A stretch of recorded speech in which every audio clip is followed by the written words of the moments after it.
Olá pessoal, bem-vindos ao Fábrica D, professor Dalton Cunha de História, e hoje eu queria que você desse uma olhada no título dessa aula. Eu tenho até uma curiosidade, se você na hora lá de escolher qual era a matéria, qual era o assunto de história que você ia assistir hoje, se você olhou para essa expressão que está marcada aí no link, né, dizia história pré-literária. O que é isso? É literatura? O que é isso, Dalton?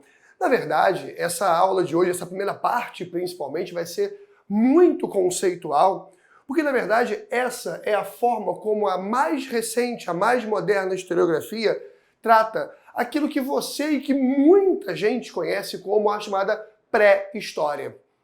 A pré-história, ou segundo uma linguagem mais atualizada, a história pré-literária, ela aparece com uma certa frequência, na verdade, não tanto como a gente imagina, com conceitos, periodização, características. Não vai ser uma aula onde você vai terminar de assistir esse vídeo e vai dizer assim, nossa, agora eu sei tudo sobre o Australopithecus, o Pithecanthropus, o homem de Cro-Magnon, o homem de Neandertal. Não é isso que é importante para entender esse período da história. O mais importante, acima de tudo, sobretudo nessa primeira fase, nessa primeira etapa aqui da nossa aula, é você ter a noção de que a gente tem que trabalhar um novo tipo de olhar sobre esse período. Um outro olhar, inclusive, que te dê ferramentas capazes de fazer uma análise crítica aos limites daquilo que era definido como pré-história. É muito provável, inclusive, que se eventualmente esse assunto for cobrado numa prova do Enem da vida, por exemplo, ou em qualquer outro vestibular do Brasil em que esse assunto esteja na pauta, seja possível de cair, é muito provável que essa expressão ainda não seja utilizada. As pessoas ainda falam de pré-história, mas reconhecem que o conceito de pré-história ele tem muitas limitações e a gente precisa saber enxergar, entender e criticar esses conceitos, estabelecendo justamente esses limites. Beleza? Então é o que a gente vai fazer agora. Para isso eu preciso contextualizar, sempre, né? E o contexto que eu quero trazer para você é exatamente o momento em que essa expressão pré-história ganhou muita força. Isso foi no século XIX. No século XIX você vai lembrar, e a gente tem várias aulas aqui que vão falar sobre isso para você. O século XIX ele é marcado, por exemplo, pela Segunda Revolução Industrial.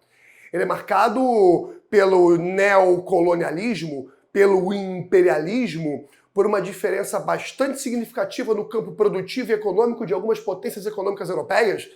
Eu vou destacar aqui para você a França, a Alemanha, a Inglaterra, a Rússia correndo atrás, o próprio Japão fazendo lá sua revolução Meiji, embora a Ásia e a América com os Estados Unidos pós Marcha para o Oeste e Guerra de Secessão não seja a nossa referência europeia. Eu tenho aquelas que eram chamadas de principais potências econômicas europeias expandindo os seus mercados, realizando, né, ações colonialistas e imperialistas aonde? Lembra? No continente africano e no continente asiático. Além disso, esse século XIX, em conjunto com essa noção de expansão dos interesses via economia, via militarismo, né, um conceito clássico da geopolítica, junto com isso, em paralelo a isso, várias teorias foram criadas, várias formas de pensar estão pululando aí no século XIX. Eu queria destacar uma que você pode trabalhar aqui também em História do Brasil. Tem aula aí sobre Segundo Reinado, crise do Segundo Reinado, proclamação de república, a chamada teoria ou filosofia positivista. Criada no século XIX, né? Auguste Comte é o grande nome dessa corrente de pensamento que coloca o próprio pensamento dentro de uma linearidade. Perceba como essa parte da aula é extremamente conceitual. A ideia de linearidade, a ideia de progresso e a ideia de que o progresso é algo inexorável, irreversível e de que obrigatoriamente o presente representa progresso em relação ao passado. Não é à toa que a corrente positivista defendia aqui no Brasil, por exemplo, que república significaria o progresso em relação ao atraso que era a monarquia. Lembra? Tem isso aí nas nossas aulas aqui no Fábrica D. Então, só que a referência qual era desse pensamento? Europeia. Agora pega tudo isso e bota no liquidificador. Bota ele para bater. Mistura esses ingredientes. Eu tenho potências econômicas e bélico-militares expandindo seus interesses para a África e para a Ásia e uma comunidade europeia, né, cujo pensamento está aí imbuído de valores lineares, de escalas evolutivas, aonde esse europeu passa a se entender como referência. Ele passa a se entender como o estágio máximo do progresso, o estágio máximo da modernidade. E o pior, essa forma de pensamento, ela vai se aproximando no século XIX da biologia.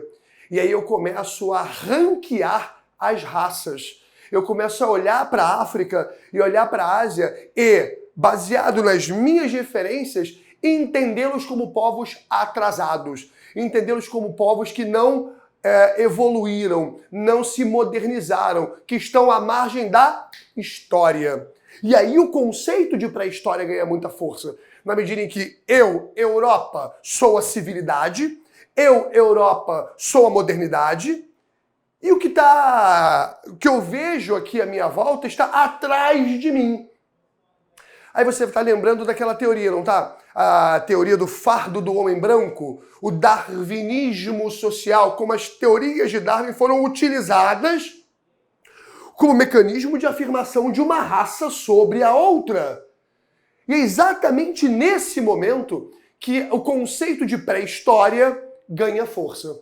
E é nesse sentido que até bem pouco tempo atrás esse conceito apresentava alguns erros conceituais muito sérios, e são esses erros que a gente precisa enxergar e saber identificá-los eventualmente numa questão que questione isso pra gente, para que você saiba criticar esses erros.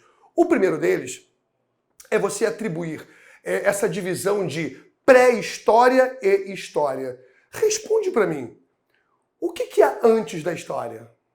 Eu não sei responder essa pergunta. Tudo, absolutamente tudo é história. Houve sempre história. O que foi definido? Que haveria uma pré-história e que a partir do ano 4000 antes do tempo presente, ou como você normalmente chama, antes de Cristo, houve a tal da invenção da escrita. Lembra das nossas aulas aqui de Mesopotâmia, os sumérios, a escrita cuneiforme, a primeira forma de escrita encontrada e até hoje identificada e datada desses 4000 anos antes do tempo presente. Opa, a partir dali eu passo a ter a história, porque eu passo a ter registro. Isso é um grande erro. Até porque, para que se estude as sociedades pré-literárias, está começando a perceber aí o termo? Eu tenho uma série de outros mecanismos que garantiram a história desses povos. Arqueologia é uma ciência irmã da história que nos permite, a partir de fósseis, por exemplo, descobrir e mapear e identificar comunidades humanas ou de hominídeos.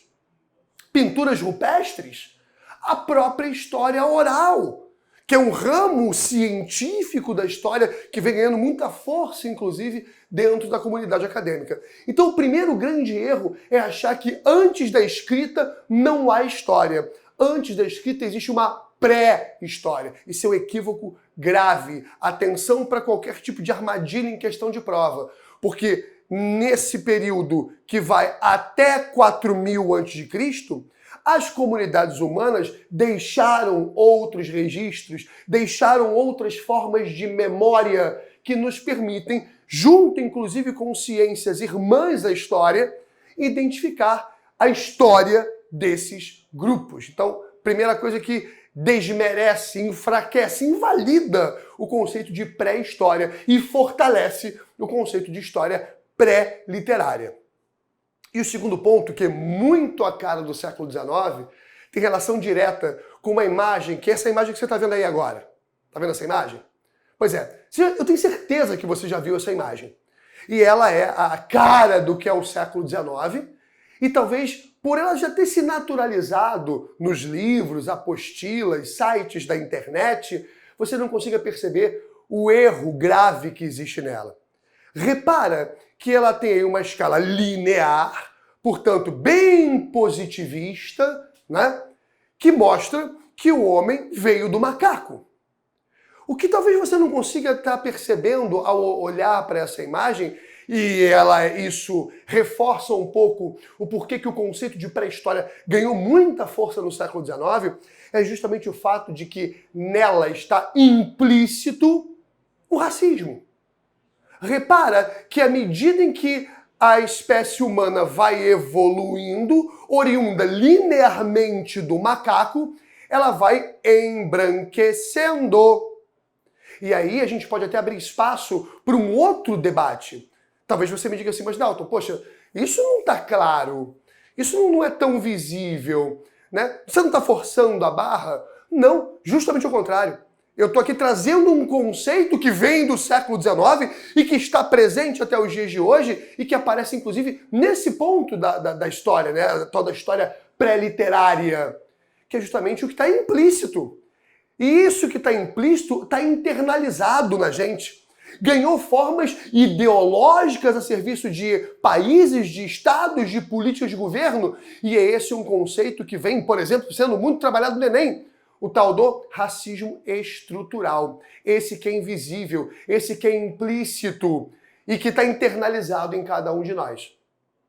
Agora que você volta para mim, você percebe por que a gente não pode mais trabalhar tanto esse conceito de pré-história, ainda que, repito, né, ele vai aparecer no texto para você. Eu estou te dando aqui uma concepção muito moderna, que é essa chamada história pré-literária, na medida em que a gente, a partir do contexto em que o conceito de pré-história ganha força, a gente consegue perceber dois erros metodológicos, dois erros de análise, dois erros de percepção muito fortes. Essa questão da escrita, como único fator definidor do início da história, falha, e a ideia de que essa evolução ela é linear, já eu mostro a você que não é, e aonde reside implicitamente o tal do racismo, ou se você preferir o conceito, o racismo estrutural. Beleza?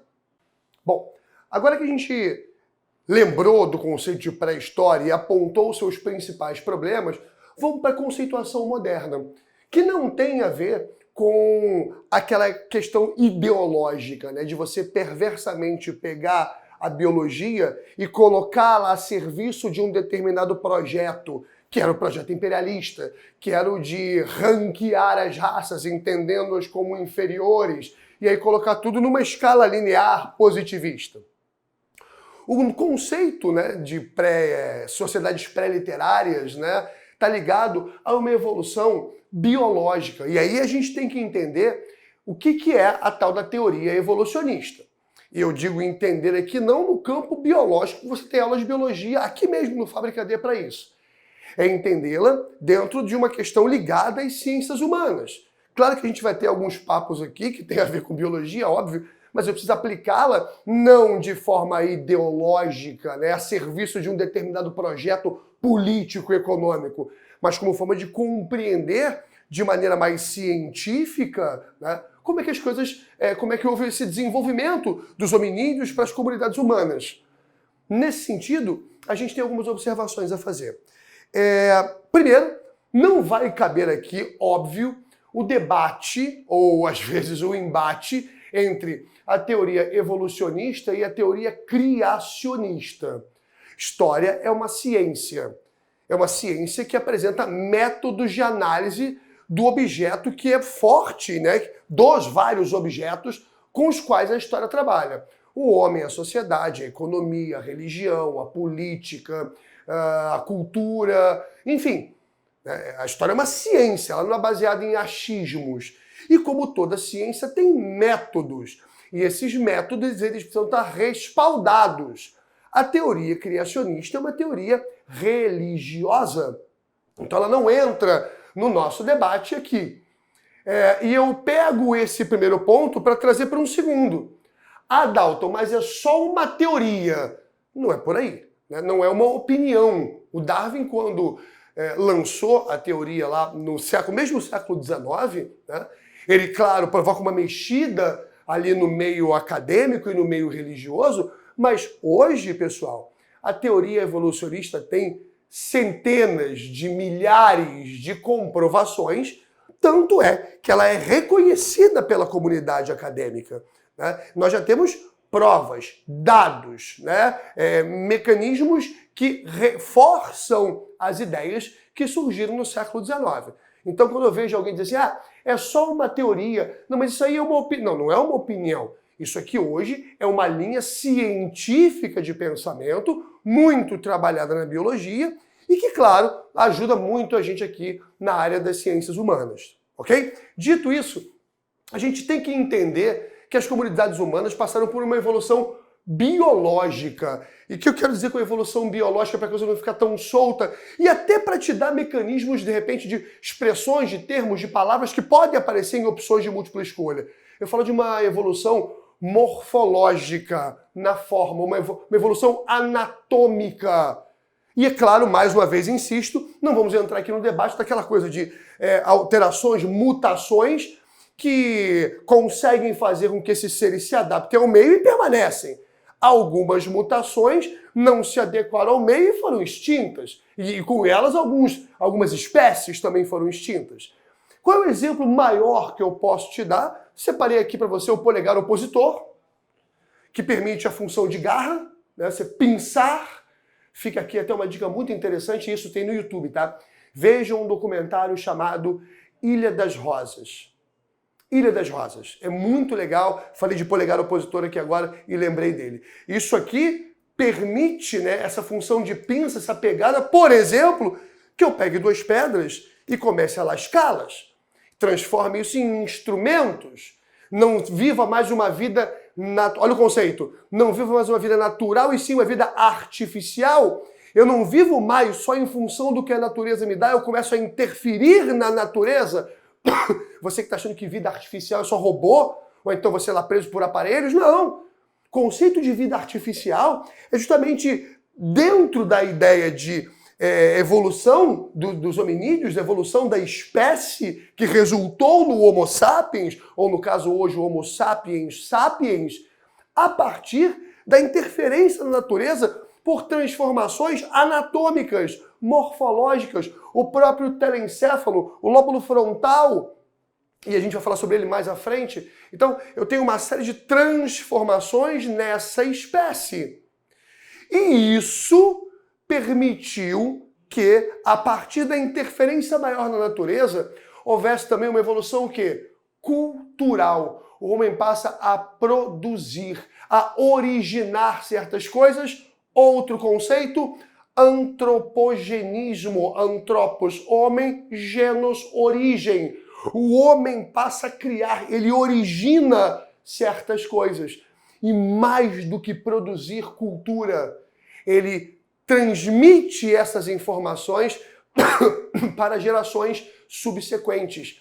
E aí a gente pode até pensar numa outra interessantíssima transformação morfológica, transformação anatômica, a linguagem. Não estou dizendo que nós somos a única espécie que possui linguagem, mas a nossa linguagem é extremamente interessante, privilegiada, eu diria, né? Se você parar para pensar, a quantidade de músculos que envolvem, né, cordas vocais, a própria língua, nos permitiram transmitir de cada vez mais tudo aquilo que nós passamos a produzir. Então, a gente precisa entender de uma vez por todas que a chegada ao Homo sapiens sapiens, ela não é fruto daquela linearidade proposta na imagem que eu mostrei para vocês no bloco anterior, de forma alguma. Porque, na verdade, nós não viemos do macaco. Nós e os macacos temos ancestrais em comum. Temos um ancestral, na verdade, em comum. A coisa não pode ser entendida a partir de uma linearidade, sim, a partir de várias ramificações de espécies. Algumas foram extintas, outras foram sobrevivendo e se adaptando e se transformando anatômica e morfologicamente aos seus respectivos meios, resultando, dentre as várias espécies, na nossa, no Homo sapiens sapiens. Então, observa como essa conceituação moderna ela está muito mais próxima, né, da biologia, mais distante das ideologias, né? E ela nos permite justamente perceber essa que é a grande diferença. Não mais a ideia de que nós viemos do macaco. Não, nós, os macacos, temos um ancestral em comum. E a evolução dessas espécies foi se dando de forma muito ampla e muito ramificada. Beleza? Bom, gente, agora que a gente trabalhou as críticas ao conceito de pré-história e trabalhamos os conceitos referentes a questão que envolve o período pré-literário, né? Vamos pensar em alguns pontos que frequentemente aparecem nas provas. O primeiro deles é esse aqui, né? São dois, na verdade, né? Um ligado ao outro. A primeira questão da origem do homem, né? Onde ele surgiu. E aí vem uma ironia muito grande, né? Porque a gente tem dados, temos fontes, temos provas, essas provas são fósseis, né? São ossadas, são achados arqueológicos que já nos mostraram que os homens, que ironia, vieram da África e da Ásia Central. A principal hipótese que defende esse ponto de vista está ligada ao fato de ser uma zona intertropical, tem um clima ali que teria favorecido ao desenvolvimento anatômico, biológico e à produção cultural daqueles hominídeos. Ou seja, a África e a Ásia foram os primeiros a gerar o Homo sapiens. No século XIX, aquelas regiões foram colocadas dentro de um ranqueamento inferior, quando todos já eram Homo sapiens. Percebe a diferença? Chega a ser irônico isso, né? Os primeiros Homo sapiens surgiram justamente em regiões que no século XIX tornaram-se alvo de uma ideologia forjada para justificar uma dominação. E uma pergunta que frequentemente é feita, né, e está sempre na pauta desse período da história, beleza, se os caras surgiram na África Central, na Ásia Central, se o Homo sapiens nasceu ali, como é que ele chegou à América? E aí existem duas teorias, e aí a gente tem que ter muita atenção a elas. A primeira é a teoria alóctone, ou seja, os Homo sapiens, né, saíram da África Central, da Ásia Central e se deslocaram para a América, a partir basicamente de três possibilidades. A primeira possibilidade é a do Estreito de Bering, a teoria beriníngia, que diz o seguinte: há muitos e muitos e muitos, muitos anos atrás, o Estreito de Bering, numa era de glaciação, né, estava congelado. Só para você geograficamente imaginar onde é o Estreito de Bering, é ele que hoje divide a Rússia do Alasca. Aquilo ali era uma ponte de gelo. E por essa ponte de gelo, várias correntes migratórias, eu estou falando aí de 50 mil anos antes do tempo presente. Ou antes de Cristo, se você preferir. 50 mil anos. Essas comunidades, né, elas teriam passado, né, da Ásia para a América. Essa é a teoria, inclusive, mais forte do que as correntes malaio-polinésia e australiana, que seriam já correntes de ocupação da América via navegação. Beleza? Agora eu quero muito chamar a sua atenção por uma outra corrente, que tem o Brasil como palco, que tem a Serra da Capivara como palco, né? A partir dos estudos da Nier Guidon. Ela descobriu registros arqueológicos que datam de 50... Aqui, na Serra da Capivara, um dos maiores sítios arqueológicos que nós temos no Brasil, que datam de 58 mil anos antes do tempo presente. O que fortaleceu e vem fortalecendo muito a teoria autóctone. Então, cuidado com a diferença. Teoria alóctone de deslocamento, e a mais forte dela, sem sombra de dúvida, é essa do Estreito de Bering, né? Era de glaciação, ponte de gelo entre Rússia e Alasca, por ali passaram, né, essas comunidades. Tem também a corrente malaio-polinésia e australiana via navegação, mas vem ganhando muita força, tendo como palco o Brasil. Nós não fizemos nenhuma outra descoberta para incrementar esse debate até hoje. Vem ganhando muita força a teoria autóctone, com a descoberta de achados arqueológicos que são anteriores aos registros da corrente beriníngia, do Estreito de Bering. Lembrando, aqui 50 mil anos antes do tempo presente, mas nós temos hoje uma teoria e temos achados arqueológicos que foram datados de 58 mil anos antes do tempo presente. Então, fique atento, porque esse debate aqui pode ser um ponto bem interessante também de questão de prova para você. Beleza? Bom, pessoal, a gente agora entra numa fase onde alguns termos são mais familiares a vocês. Quando eu falo aqui da periodização, dividir a história pré-literária, a gente vai dividi-la basicamente aqui em dois momentos. O período do Paleolítico e do Neolítico. Alguns livros até colocam assim, Paleolítico, Mesolítico e Neolítico. É uma definição ali, a gente até pontua ela aqui no meio, mas para ficar mais fácil e didático, separem Paleolítico, Neolítico e aí algumas informações interessantes. A primeira é que você observa que a maior parte da história pré-literária ela tem a ver com litos, com pedra. Lembra da referência que a gente fez? Das mutações e da evolução morfológica, anatômica. Pois é, paleos, que é antiga pedra, que aí a gente traduziu isso numa linguagem mais didática para pedra lascada, e depois vem o Neolítico, a nova pedra, que é o período da pedra polida.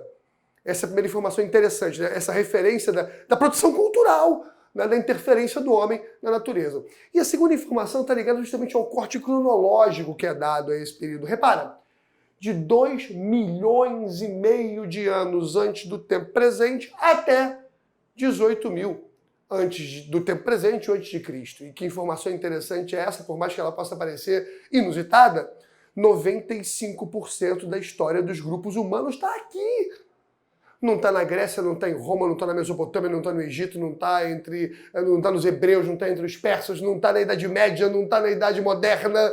Está aqui.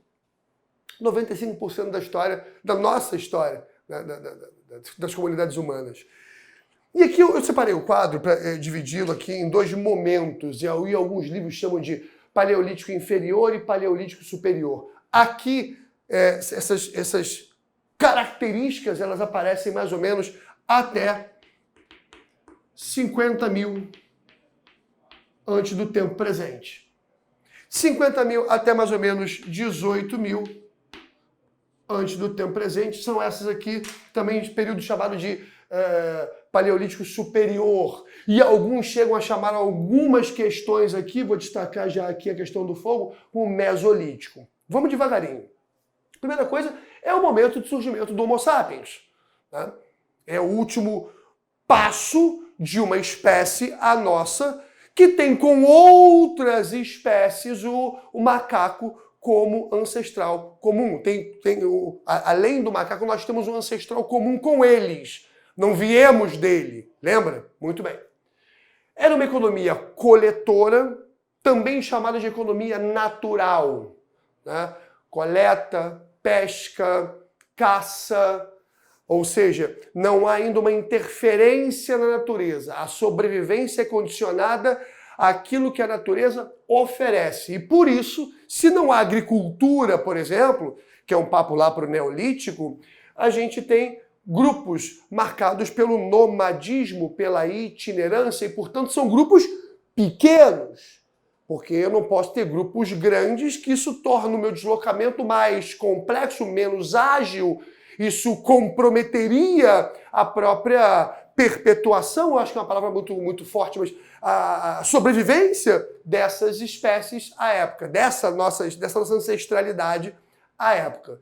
Um outro detalhe interessante é a percepção de que se a economia coletora, os grupos são pequenos e se deslocam o tempo todo, as relações elas são endogâmicas. Por isso, alguns livros chegam a falar que essas pequenas comunidades elas eram familiares.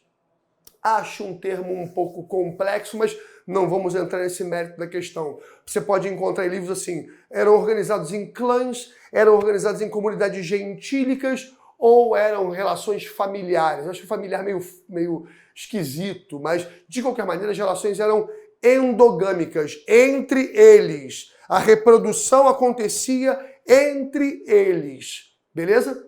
Não há o conceito de propriedade privada, né? Tudo que é extraído da natureza e que garante a sobrevivência desses grupos pertence a todos, daí um conceito clássico chamado de comunismo primitivo, não tem absolutamente nada a ver com a má aplicação do termo comunista, o comunismo nos dias de hoje, inclusive. Tá? A ideia de comum a todos, é isso que a gente coloca aqui, é a ausência do conceito de propriedade privada, é bom deixar isso bem claro.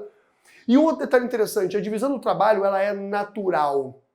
Vou colocar um outro termo aqui para você. Ela é natural, ela é sexual. Como assim? Eu vou atribuir a questão do sexo masculino e feminino atribuições ligadas à sua compleição física. Não se trata aqui, atenção, de uma divisão social do trabalho. Ou seja, homens vão à caça, mulheres cuidam da prole por uma questão física, por uma questão hormonal. Aí você pode usar o caminho que você quiser dentro das diferenças morfológicas, anatômicas entre os dois sexos. Não há uma questão social aqui no meio. Com o avançar do período paleolítico, a gente encontra alguns vestígios, né? Por exemplo, do homem de Cro-Magnon. O homem de Cro-Magnon ele já apresenta uma testa mais avantajada, né? O lóbulo frontal mais desenvolvido, o telencéfalo. Isso significa dizer que eu tenho cada vez mais ganho de inteligência. E aí tem um detalhe que é muito interessante. A nossa espécie, ela não se sobrepôs às demais porque ela é mais forte. E sim porque ela é mais inteligente. Homo sapiens, sapiens. Olha quanto debate teórico que pode aparecer na questão, numa questão de prova. Não é isso? E eu vou já fazer uma ponte bem interessante entre isso aqui e o ponto final. Repare que esse ganho de inteligência me permite uma produção cada vez mais robusta de cultura. Ritos funerais. Você acha, por exemplo, que aqui começou a se enterrar corpos por uma questão de preocupação com decomposição, de bactéria, de possíveis... Não!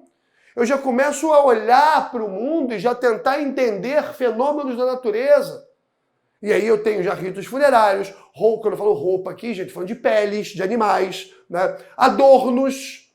Não tem produção de cerâmica, já falaremos sobre isso. Já falaremos sobre isso. As pinturas rupestres, como registros históricos, também não é só escrita. E aí, alguns livros colocam já isso aqui no período mesolítico, né? No meio, entre o paleo e o neo.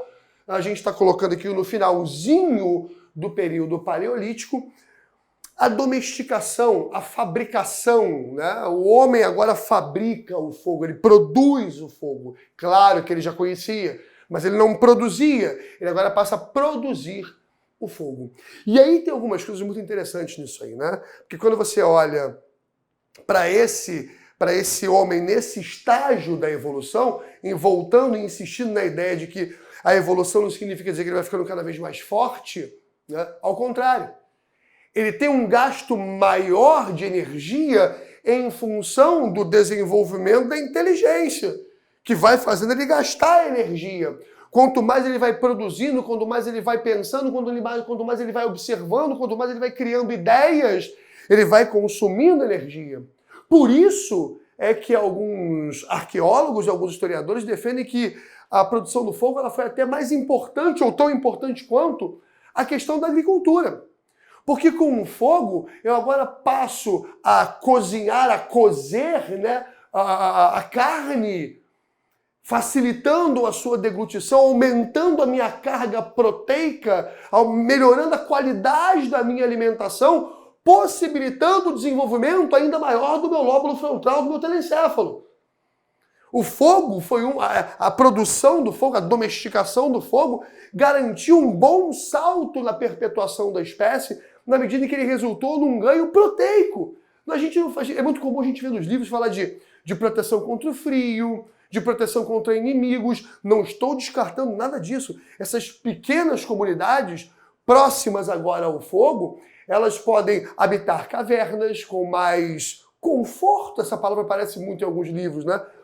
Podem se proteger de animais, mas a relação do fogo com uma nova etapa na produção e na fabricação de alimentos que dão a esse sujeito uma carga proteica, uma dieta alimentar mais consistente, foram determinantes para o desenvolvimento dessa inteligência, para o desenvolvimento dos critérios de inibição, por exemplo. O que eu posso, o que eu não posso, né? Eu estou trazendo esse outro ponto que vem se desenvolvendo cada vez mais, porque até hoje, em pleno século XXI, eu vejo muita gente dizer assim, ah, mas eu vi essa situação, eu não resisti aos impulsos e fui lá e fiz. Nós temos no nosso lóbulo frontal mecanismos de inibição de algumas ações e de algumas falas. Isso não pode ser uma justificativa. Certo? Então a gente percebe que dentro desse período paleolítico, seja no paleolítico inferior, no paleolítico superior, ou nesse finalzinho aqui, que alguns livros chamam de período mesolítico, a gente veio acompanhando esse desenvolvimento, essa evolução não só biológica, morfológica, anatômica, cultural, mas também no campo da inteligência. Beleza? Bom, e para a gente fechar então a nossa periodização e a nossa aula sobre a história pré-literária, não esquece, vamos falar do período neolítico, que vai justamente de 18.000, antes do tempo presente, até a tal da invenção da escrita, onde se começaria ali, segundo essa tese mais que ultrapassada, a história propriamente dita, né? A principal característica desse período, tanto é que alguns livros chamam de Revolução Neolítica, é a questão da agricultura, que eu preferi chamar aqui de Revolução Agrícola. E aí você está falando de um momento muito interessante de interferência na natureza, que você trabalha também aqui nas aulas sobre Mesopotâmia e Egito. Vão surgir as primeiras grandes civilizações, também chamadas de sociedades hidráulicas, né, que vivem em função da construção de barragens, diques, canais de irrigação. Chegamos a um momento bastante agudo de produção cultural e de interferência do homem na natureza. E junto com a domesticação dos animais, isso vai provocar uma série de transformações.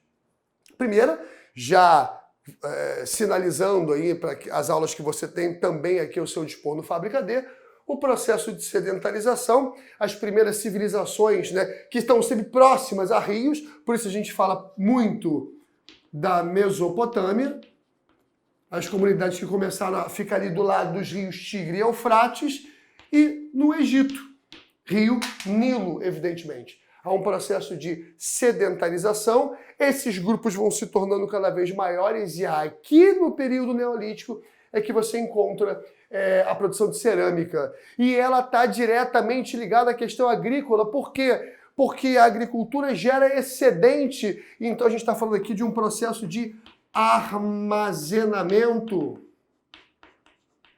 Portanto, fique atento, tá? Duas coisas que frequentemente aparecem e fazem o aluno errar. Ele achar que o fogo veio no período neolítico, não foi. Pode aparecer para você no paleolítico, ou paleolítico superior, ou mesolítico. São três formas que podem aparecer para você. E achar que a cerâmica é o contrário. Ela veio do período paleolítico. Não, ela está aqui, ó, porque ela tem relação direta com essa questão do armazenamento de alimentos, excedente de produção, que é gerado a partir, naturalmente, do desenvolvimento da agricultura. Além disso, a gente, com a complexificação desses grupos humanos, começam a surgir centros urbanos. Mênfis, no Egito, por exemplo, é um grande centro urbano, a primeira capital do Império Egípcio, né? Surge o conceito de propriedade privada. E aqui tem um detalhe interessante. Quando eu falo de propriedade privada aqui, eu me refiro fundamentalmente à terra. E dá para a gente afirmar o seguinte: a posse da... Bom, se eu falo de processo de construção da ideia de propriedade privada, eu tenho e você não tem. Beleza? Se a gente está falando de privado, ela não é extensiva a todos. Não é algo comum, como era no período paleolítico, perfeito? Então a gente chega a algumas conclusões interessantes. Está nascendo aqui a desigualdade. Ela nasce no período neolítico. E essa desigualdade que faz surgir, por exemplo, a divisão social do trabalho, e não mais natural. aquele papo mais do que ultrapassado, obsoleto e quase que criminoso hoje em dia, né?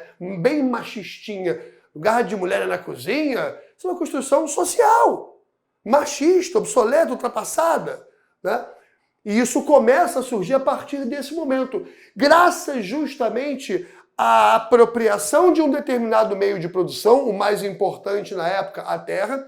E se a gente for parar para pensar, olha como ela é responsável pela divisão social e pela desigualdade social ao longo da história. Foi assim com os eupátridas em Atenas, foi assim com os patrícios em Roma, foi assim com os senhores feudais, mas principalmente a igreja na Idade Média.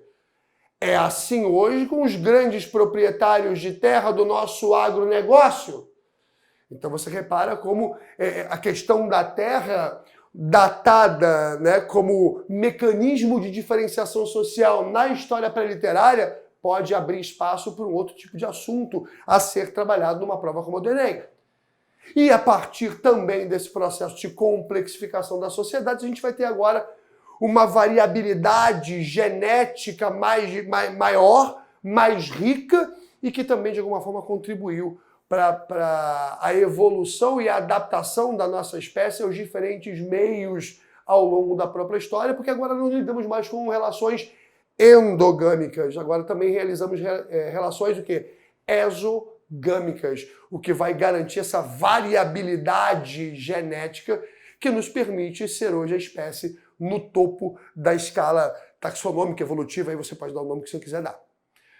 Beleza, gente? Espero que vocês tenham gostado, mas principalmente espero que vocês tenham entendido esses novos conceitos que a gente está trabalhando aqui com você, até porque você já sabe, né? Quer aprender? Vem para o Fábrica D. Grande abraço.